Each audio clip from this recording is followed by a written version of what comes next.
Okay, good afternoon again. Our discussion for today will be about book value per share. Okay, book value per share. Before we proceed to the computation of the book value per share, let us define what book value per share is. Okay, book value per share is the amount that would be paid on each share. Okay, assuming the entity is liquidated. Ibig sabihin, if we are going to liquidate, assuming there will be a liquidation of the corporation, this is the amount, okay, to be paid for each share owned by a shareholder. Okay, and the amount available to shareholders is exactly the amount reported as shareholders' equity. Ibig sabihin naman po ng second statement that the amount available to shareholder is the total value, okay, actually reported in the face of the statement of shareholders equity. Yun po ibig sabihin nun. Okay, so the book value per share, that our purpose for that is to determine what is the actual value of the shares and every after a period. Okay, yun po yung ibig sabihin lang nun, no, in layman's term. So how are we going to compute the book value per share? The book value per share general formula, assuming that the company has only one class of share. Take note, we have two types of shares. We have the ordinary shares and preference shares. Assuming na isa lang yung shares issued or authorized to be issued by the company, the computation for the book values per share is simply dividing the total shareholders' equity to the number of share outstanding. Ngayon, what is outstanding shares? Okay, take note, pag sinabi pong outstanding share, it is different from the issued shares. Okay? Yung outstanding shares kasi, this refers to the share capital issued, okay, to shareholders, and adding all shares being subscribed, then deduct all treasury shares so that we can able to identify the shares outstanding for the current period.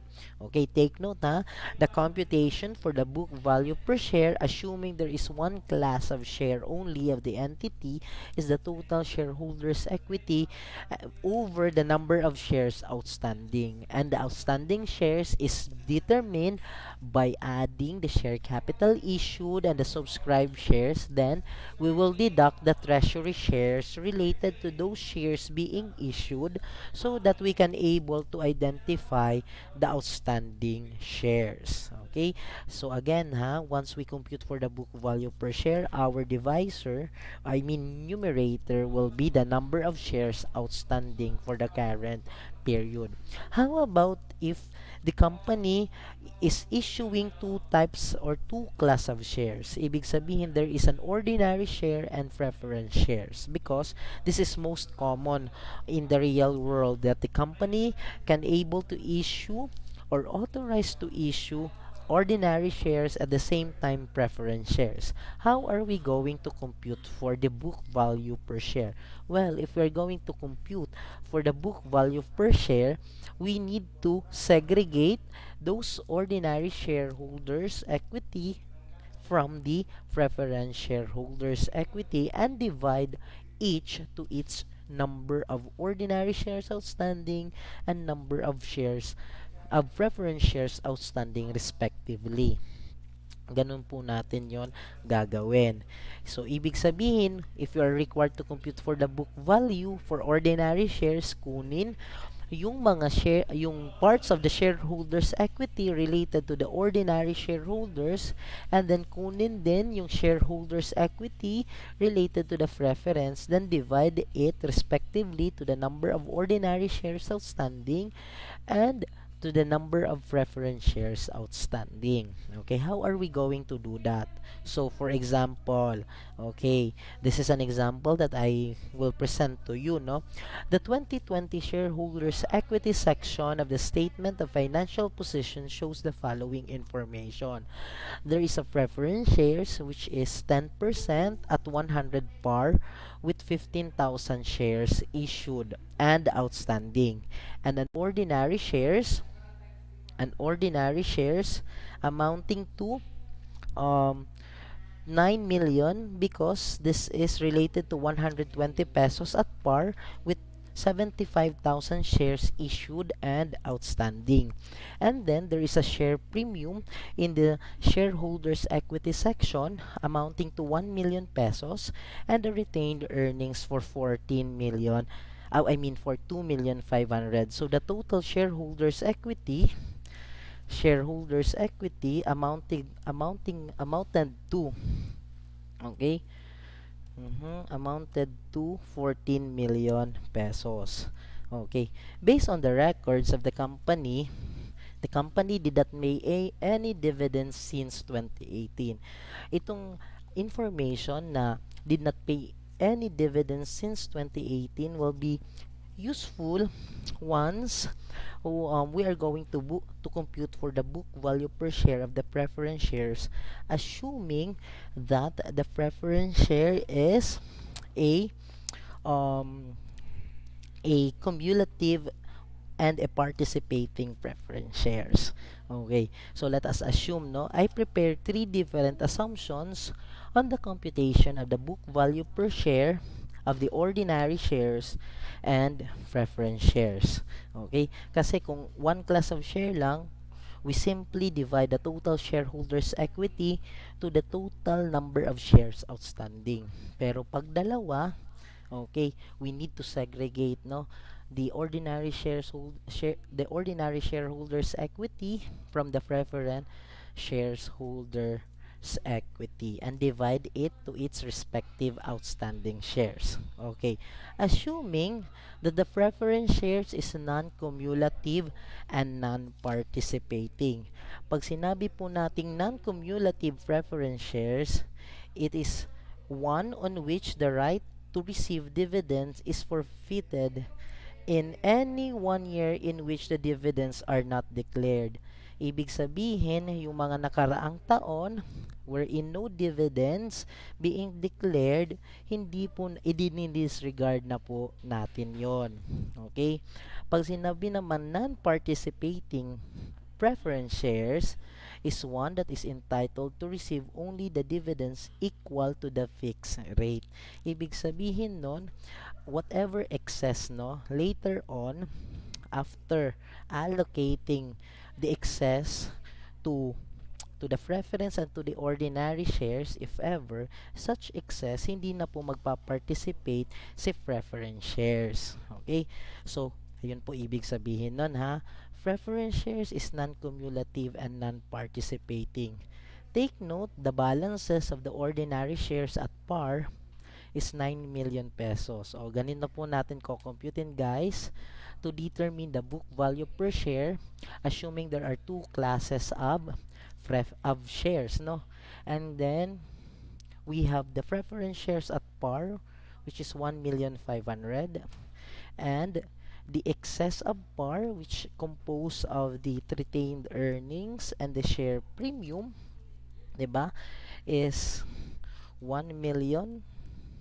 That is 1 million plus 2,500,000. Okay. So if we're going to add this three, that is a total equity of 14 million. Okay. Una, let us compute for the dividends. Dividends to whom?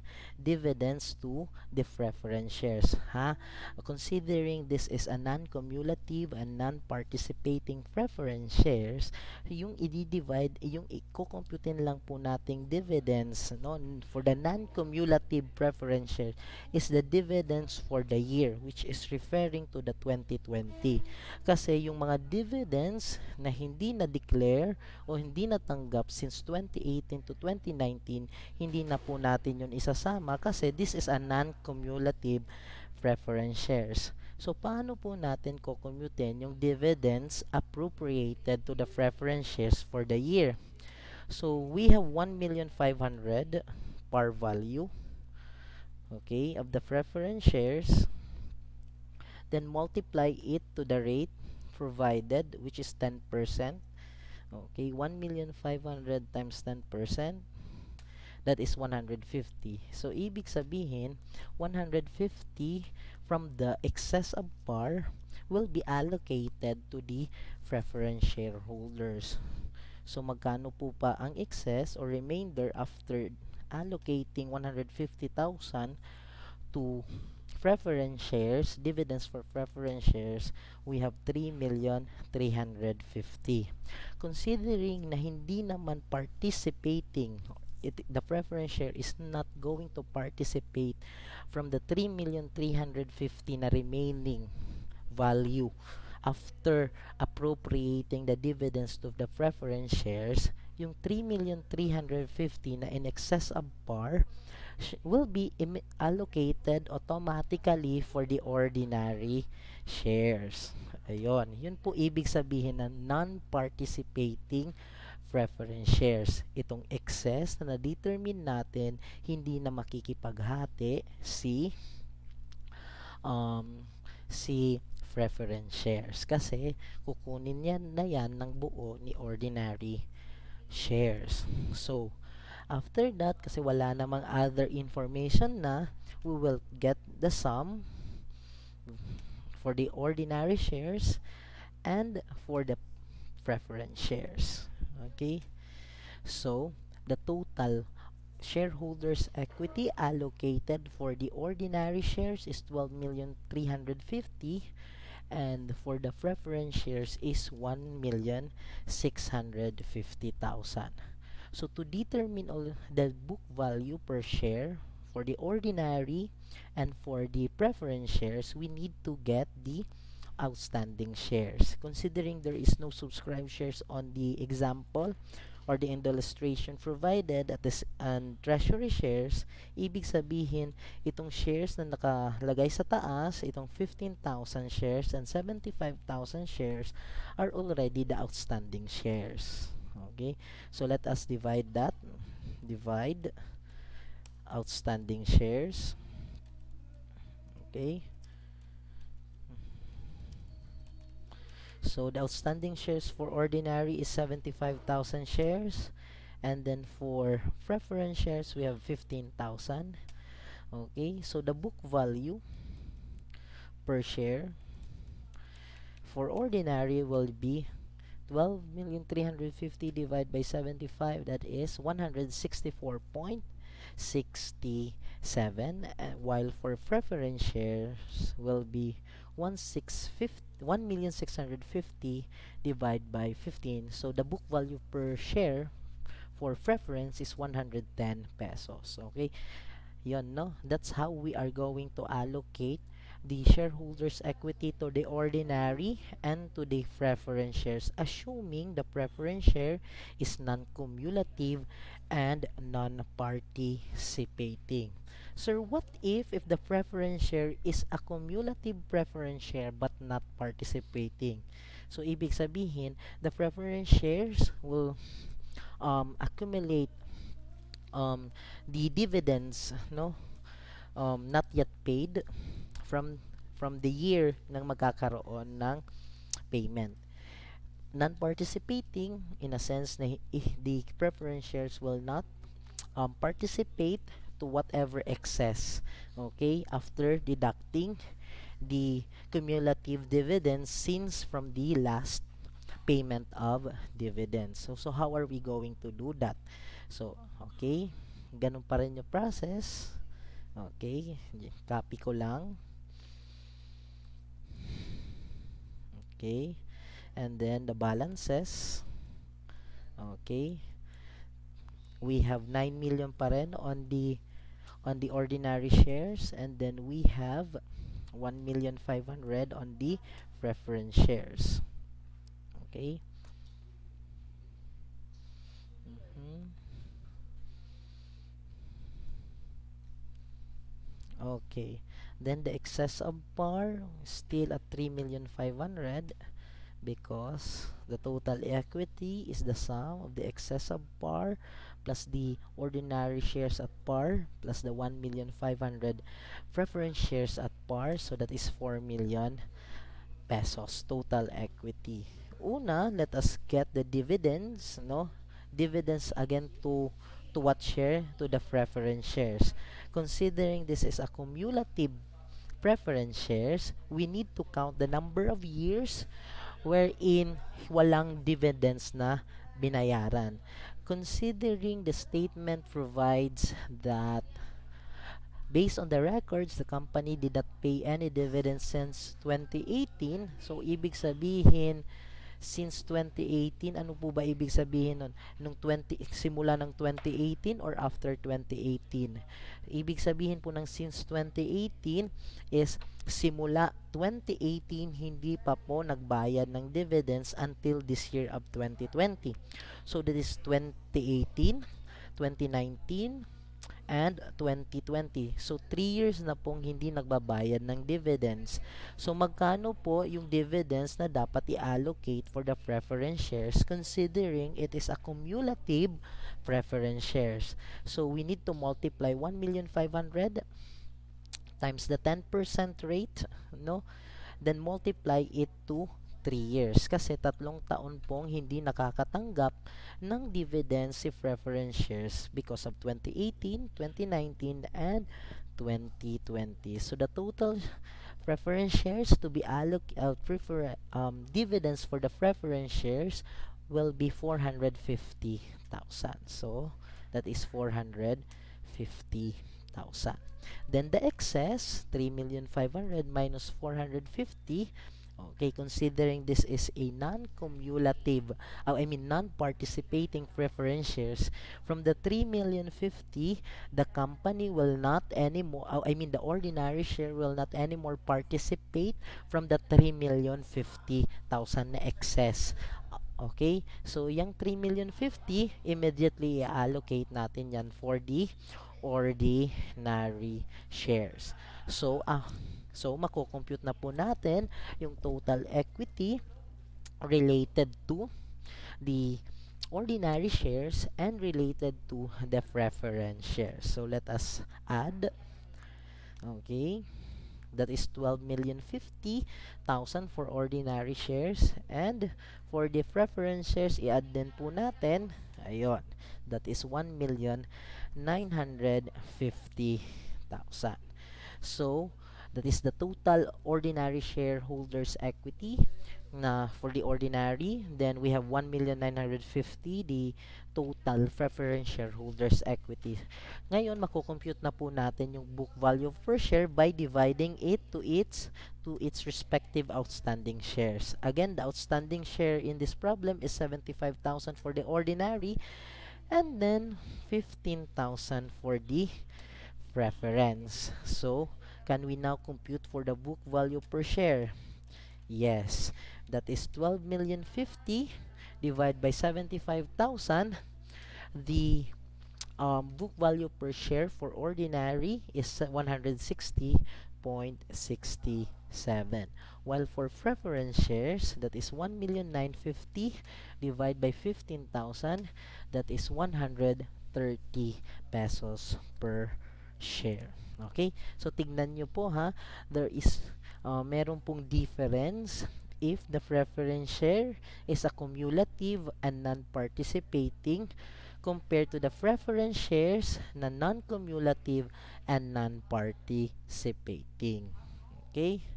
Sir, what if naman, if, again, there are two types of shares pa rin, two class of shares, kaso the preference share is cumulative at the same time participating. Ano po ba mangyayari doon? Okay, so, ganun pa rin effect natin on the cumulative. Bibilangin natin yung number of years. Okay, number of years kung saan hindi nakatanggap ng shares si preference. Pero yung problema kasi participating na um, si si preference, we will we will try to, hindi lang try, no, we will determine as well the dividends allocated for the ordinary for the current year para makuha natin kung magkano pa yung excess na dapat paghatian ni ordinary and preference shares. Bakit paghahatian na yung excess ni ordinary and preference? Kasi participating na si preference shares. So, paano po yon? Okay, ito yon, no? Assuming the preference shares is a cumulative and a participating share. Okay? Sige. Mhm. Kopyahin ko lang. Okay, the balances. Okay, we have 9 million. We have 1,500,000 for the preference, and then we have 3,500,000 for the par, for the excess of par. Then the total equity, para sigurado lang, that is 1 million, that is 14 million pesos.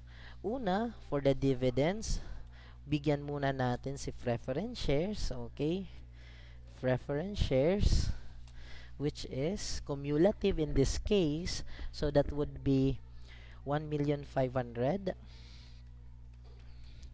times 10%. Okay, that is, then multiply it to 3 years, kasi since 2018 hindi po nagbabayad ng dividends. So 2018, 2019, and 2020, that is 3 years. So that is how much? Okay, that is 450,000 pesos, and that will be allocated to the preference shares. And then, because the preference share is participating, hindi agad-agad lahat, no, ng ng um ng what we call this, nung net ng 450 at 3,500,000 is immediately to ordinary shares, kasi magpa-participate sa preference shares of whatever excess from the excess of par after deducting all dividends. So sa pag sinabing all dividends, pati si ordinary share na dividends yon, no, kasi um, yung paghahatian na excess ni ordinary shares and preference shares are the excess of par, or the net in excess of par, after deducting all, or after distributing the dividends to both ordinary shares and preference shares. So in this case, kukunin din natin yung dividends allocated um to the ordinary shares. Question, magkano? Okay. Magkano kayang dividends for the year lang, ha? For the year, not cumulatively, kasi wala pong cumulative ordinary shares. Dividends for the ordinary shares are always provided naman if there is a declaration. Okay? So, for the for the ordinary shares, no, considering that magkanong percent yun? That is 10% yung binigay na dividends to the preference shares. It is also assumed and presumed reasonably, no, that the ordinary shares also receive a dividends equivalent to 10%. Okay? So, paano yon, no? That will be multiplying 9 million. Okay? Okay? Kasi mahirap naman na 10% sa preference, iba yung percent ni ordinary shares. Unless otherwise, the board of directors or trustees expressly um, stipulate different dividends for each class of shares. Pero kasi wala naman pong sinabi sa problem na magkano yung rate ni ordinary share, we will reasonably assume that whatever rate na na-receive ni preference shares as to dividends, yun din yung na-receive ni ordinary shares. So, 9 million multiplied by 10% for the current year lang, meron pong 900,000 na natanggap din na dividend si ordinary shares. So, that is 900. So, magkano yung excess? That is 3,500,000 minus 450 minus 900. We have an excess of 2,150,000. And that excess, no, after deducting the dividends from the excess of par, yung 2,150,000 will be allocated to both preference and ordinary shares, kasi participating si preference shares. Yun po yung ibig sabihin nun. na once participating sa preference shares, ayaw niyang magpalugi, whatever excess pa, dapat isali pa rin siya sa hatian. Ganon po ibig sabihin ng preference shares na participating.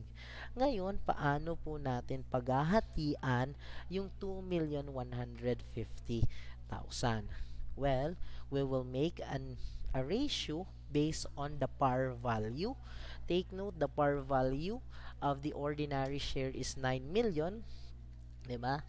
That is 9 million. Okay. Okay. That is the par value. And then the preference shares is, and the preference shares par value is 1,500,000. Okay. So, mhm. So, ibig sabihin, the total value is 9 plus 1.5, that is 10,500,000. So, the prorata will be 9 over 10.5. Okay, that would be 9 over 10.5 and 1.5 over 10.5. That's the prorata or the ratio in allocating the excess, okay, after deducting the dividends from the excess of par. So, for ordinary shares, okay, sige, for the ordinary shares, magkano kaya ang maibibigay from that excess?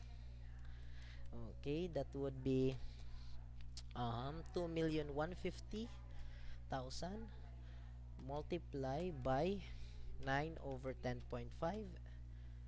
That is, okay, that is 1842857.14. So that will be allocated to ordinary shares. And then for preference shares, magkano? Well, that would be, okay, 2150 multiply by the ratio na na-determine natin, 1.5 over 10.5. That would be 21, kulang pa ng 0, 2, ay, sakto. Okay, that is 307.